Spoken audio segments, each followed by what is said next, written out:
आप सभी का हमारे यूट्यूब चैनल पर स्वागत है। तो बाल विकास और शिक्षा शास्त्र की जो कि आपके सीटेट का एग्ज़ाम है फरवरी में, उसको लेकर उसको मद्देनज़र रखते हुए हमने ये शिक्षा पेडागोगी की क्लासेस स्टार्ट की हैं, जो कि आपके प्रीवियसली जितने भी क्वेश्चन आंसर्स हैं जो आपके सीटेट में क्वेश्चंस पूछे गए हैं उन सभी को लिया गया है। और ये जो वीडियो रहेगी ये आपकी सीटेट हुआ, एचटेट हुआ, यूपी टेट हुआ, सुपर टेट हुआ, इन सभी एग्जामों के लिए इंपॉर्टेंट है और ये सारे आपके प्रीवियस ईयर प्रश्न पत्रों पर आधारित ही आपके क्वेश्चन आंसर है। तो चलिए हम स्टार्ट करते हैं।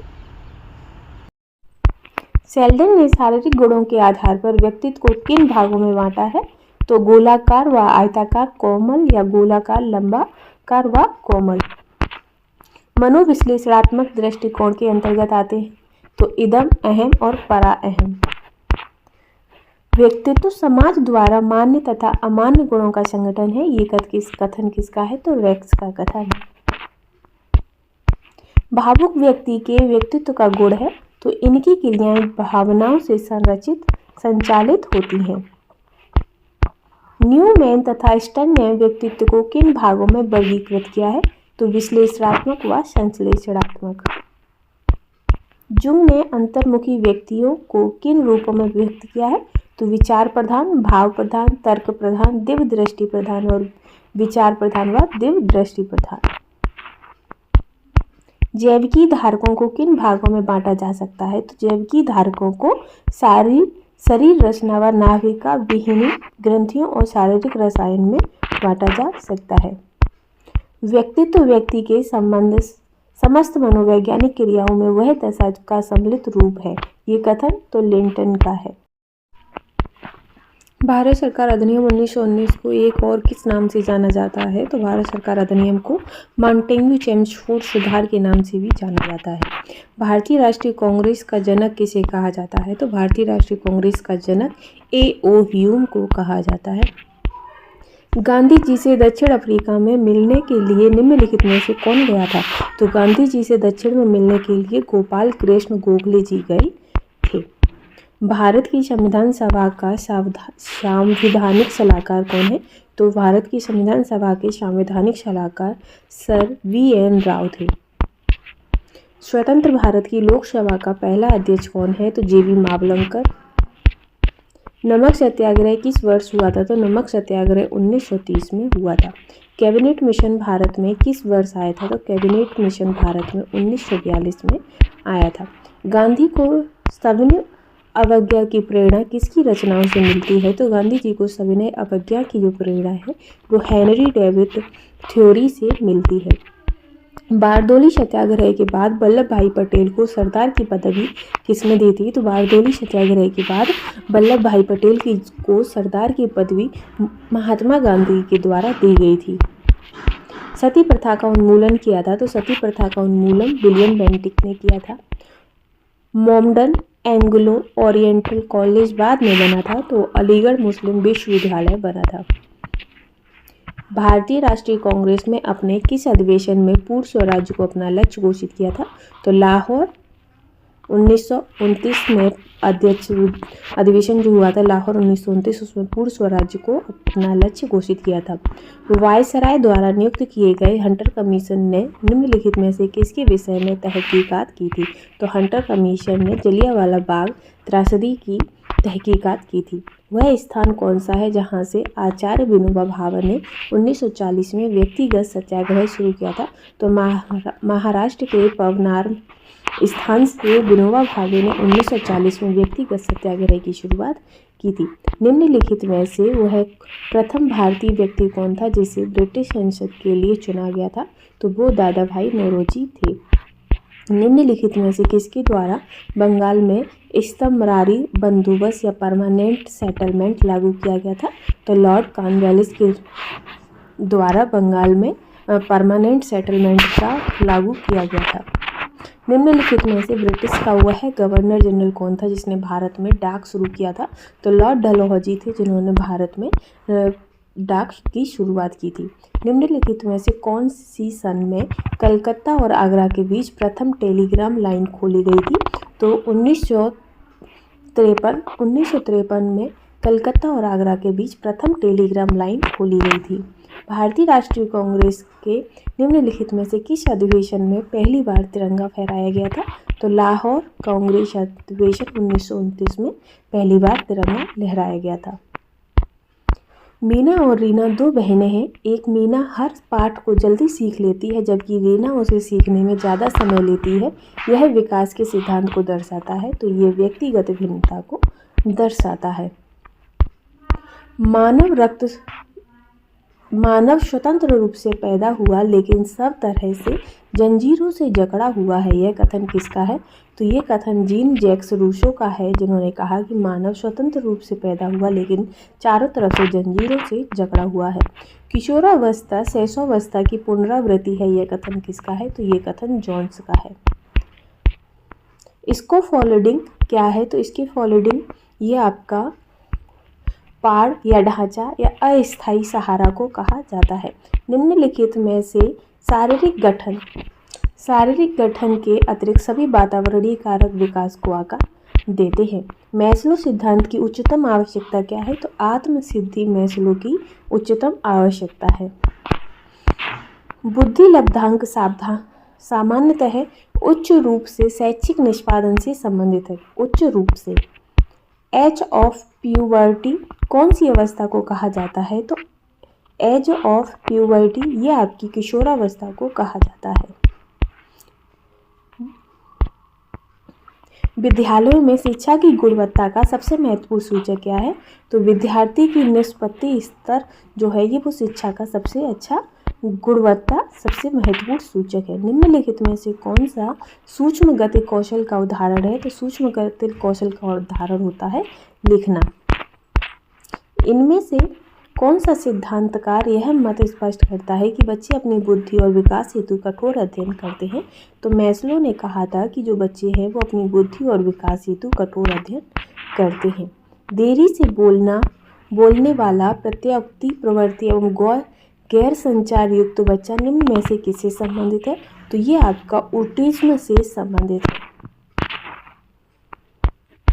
2 वर्ष की समाप्ति पर एक शिशु का शब्द ज्ञान होता है तो 150 शब्द ज्ञान हो जाता है। विशिष्ट बच्चे मुख्य रूप से संबंधित हैं तो वो मानसिक स्तर से संबंधित होते हैं।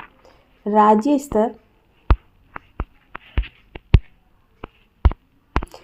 स्तर की गायन प्रतियोगिता के लिए विद्यार्थियों को तैयार करते समय एक विद्यालय लड़कियों को वरीयता देता है। यह क्या दर्शाएगा? तो ये लिंग पूर्वाग्रह को दर्शाता है।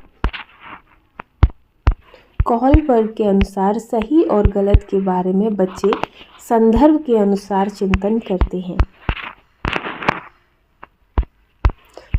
ऐसा शायद ही कोई खेल हो जिसे 10 वर्ष के बालक ने खेलते या कथन किसका है? तो ये आपका स्ट्रेन का कथन है। शिक्षण की प्रगतिशील विधियां हैं तो ये विद्यार्थी केंद्रित विधियां होती हैं। पेडागोगी का वैज्ञानिक अर्थ क्या है? तो सिद्धांत या नियम, अनुभव या अवलोकन। भाषा में अर्थ की सबसे छोटी इकाई तो सबसे छोटी इकाई रूपिम होती है। गतिक कौशलों में अधिगम निर्योग्यता कहलाती है तो गतिक कौशलों में अधिगम निर्योग्यता जो है वो डिस्प्रैक्सिया कहलाती है। डिसकैल्कुलिया गणित से संबंधित, डिसलेक्सिया पठन से संबंधित है।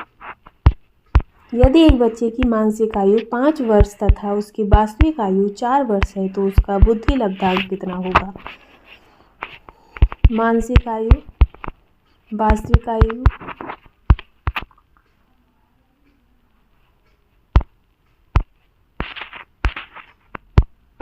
बच्चे दुनिया के बारे में अपनी समझ का सृजन करते हैं, इसका श्रेय जाता है तो इसका श्रेय पियाजे को जाता है। आरटीई की किस धारा में यह बताया गया कि बच्चे को शारीरिक दंड देना और प्रताड़ित करना माना जाएगा? तो धारा 17 में, आरटीई की धारा 17 में यह बताया गया है कि बच्चे को शारीरिक दंड देना या प्रताड़ित करना मना है। राजेश को पढ़ना अच्छा लगता है इसलिए वह प्रत्येक रविवार को पड़ोस के बच्चों को पढ़ाता है। वह आंतरिक रूप से प्रेरित है। हाल ही में किस कक्षा तक सभी विद्यार्थियों को राजकीय शिक्षण शुल्क मुक्त कर दिया गया है? तो 1 से 12 तक।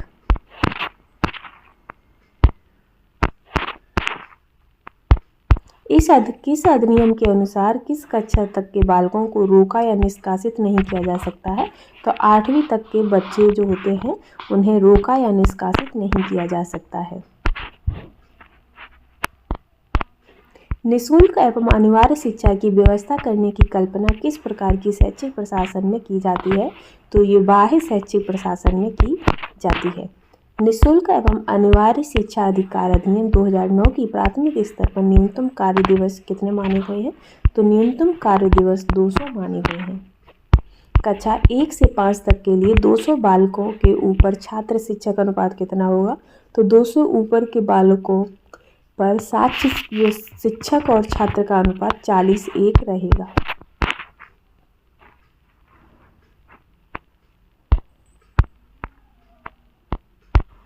निःशुल्क एवं अनिवार्य शिक्षा अधिकार अधिनियम में स्थानीय सरकार के कार्य क्या होते हैं? तो प्रत्येक बालक को मुफ्त एवं अनिवार्य शिक्षा उपलब्ध कराना, साथ ही विद्यालय भवन, शिक्षक एवं शिक्षण सामग्री की व्यवस्था कराना और शिक्षकों के प्रशिक्षण की व्यवस्था कराना।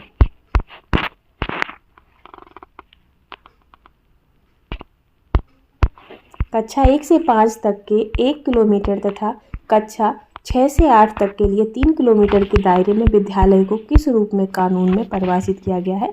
तो ये नेबरहुड कानून के तहत परिभाषित किया गया है। RTE अधिनियम के अनुसार विद्यालय प्रबंधन समिति में कितनी प्रतिशत महिलाएं होंगी? तो 50% महिलाएं होंगी।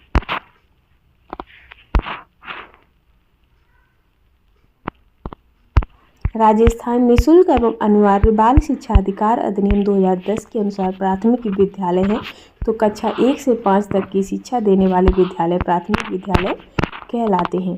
कक्षा 6 से 8 तक के शिक्षक छात्र अनुपात होना चाहिए, तो 6 से 8 तक के जो शिक्षक अनुपात है वो एक शिक्षक पर 35 बच्चे।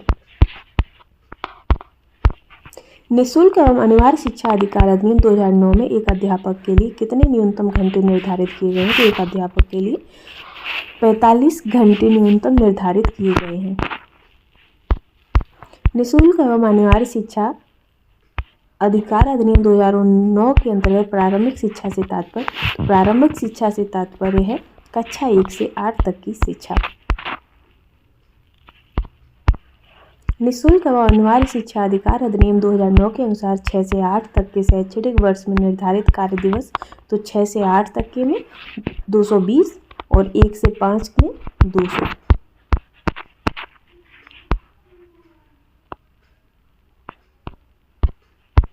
अनिवार्य शिक्षा से क्या तात्पर्य है? तो अनिवार्य शिक्षा से तात्पर्य है 6 से 14 वर्ष के बालकों का विद्यालय में प्रवेश, उपस्थित और अनिवार्य शिक्षा सुनिश्चित करना, साथ ही संबंधित सरकार 6 से 14 वर्ष के बालकों को मुफ्त शिक्षा प्रदान करेगी। भारतीय संविधान की किस धारा में शिक्षा को मौलिक अधिकार बताया गया है? तो धारा 21 अनुच्छेद 21 में मौलिक शिक्षा को मौलिक अधिकार बताया गया है। उच्च प्राथमिक स्तर तक फैले करने की व्यवस्था का अंत किस कानून की देन है? तो ये RTE की देन है। कृष्ण वाले साक्षरता शिक्षित करने के साधनों में से एक है, तो साक्षरता अपने आप में शिक्षा नहीं है। यह कथन किसका है? तो ये कथन श्री अरविंद घोष का है। निःशुल्क एवं अनिवार्य शिक्षा अधिकार अधिनियम 2009 किस आयु वर्ग के बालकों के लिए लागू है? तो 6 से 14 वर्ष के बालकों के लिए अनिवार्य लागू है। कौन से कार्य ऐसे हैं जो शैक्षणिक कार्यों के अंतर्गत नहीं आते हैं लेकिन शिक्षकों को उन कार्यों में लगाया जा सकता है? तो जैसे जनगणना संबंधी कार्य, स्थानीय, राज्य या केंद्र सरकारी संबंधी चुनाव, आपातकाल में सहायता करना।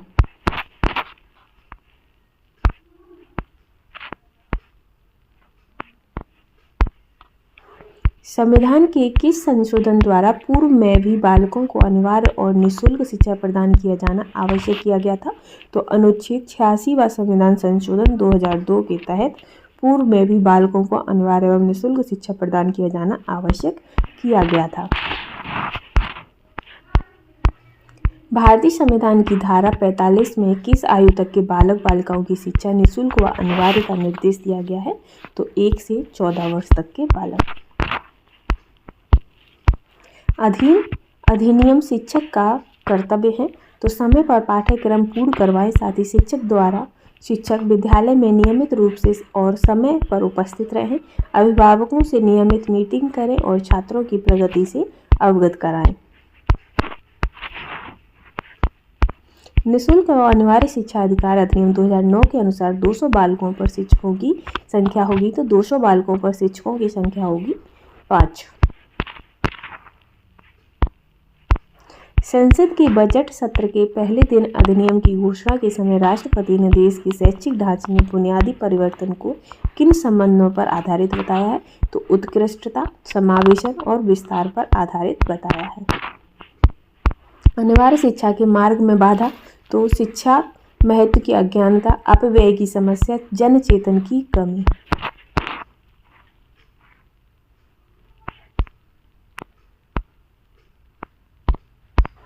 निःशुल्क व अनिवार्य शिक्षा अधिनियम 2009 के संबंध में असत्य कथन, तो यह कानून 1 अप्रैल 2011 से लागू हुआ था, तो गलत, यह कानून 1 अप्रैल।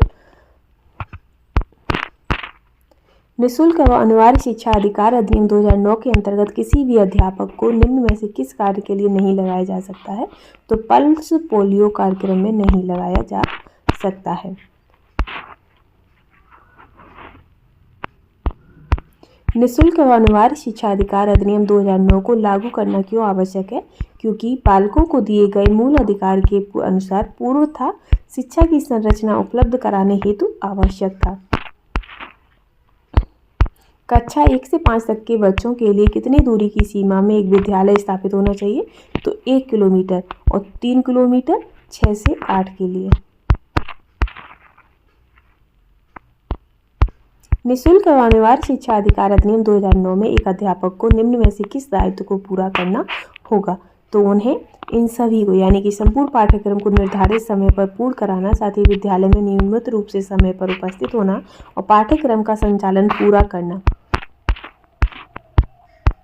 शिक्षा अधिकार अधिनियम देश भर में लागू होता है तो 1 अप्रैल 2010 से लागू होता है। किस धारा के अंतर्गत शिक्षकों के लिए एकेडमिक उत्तरदायित्व निर्धारित किया गया है? तो धारा 24। आर्थिक रूप से कमजोर समुदाय के बच्चे हेतु निजी स्कूलों में कितने प्रतिशत आरक्षण का प्रावधान है? तो 25% आरक्षण। हमारे देश में संविधान में किस के लिए निःशुल्क और अनिवार्य शिक्षा की व्यवस्था है? तो 14 वर्ष के सभी बच्चों के लिए अनिवार्य और निःशुल्क शिक्षा का प्रावधान। आयु प्रमाण पत्र के अभाव में विद्यार्थियों को विद्यालय में प्रवेश से नहीं रोका जा सकता है, ये कथन सही है। व्यक्तित्व व्यक्ति के उन मानवदेहिक अवस्थाओं का गत्यात्मक संगठन है जो वातावरण के साथ अपूर्ण समायोजन कर लेता है, ये कथन आलपोर्ट का है।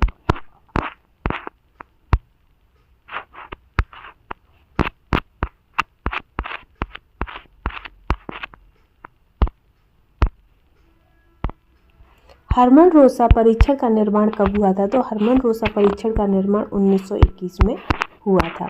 निम्न में से जो व्यक्तित्व निरीक्षण विधि नहीं है, तो भ्रमण करना यह आपकी व्यक्तित्व निरीक्षण विधि नहीं है। फ्राइड ने सबसे अधिक बल किस मूल प्रवृत्ति पर दिया है? तो काम प्रवृत्ति पर दिया है।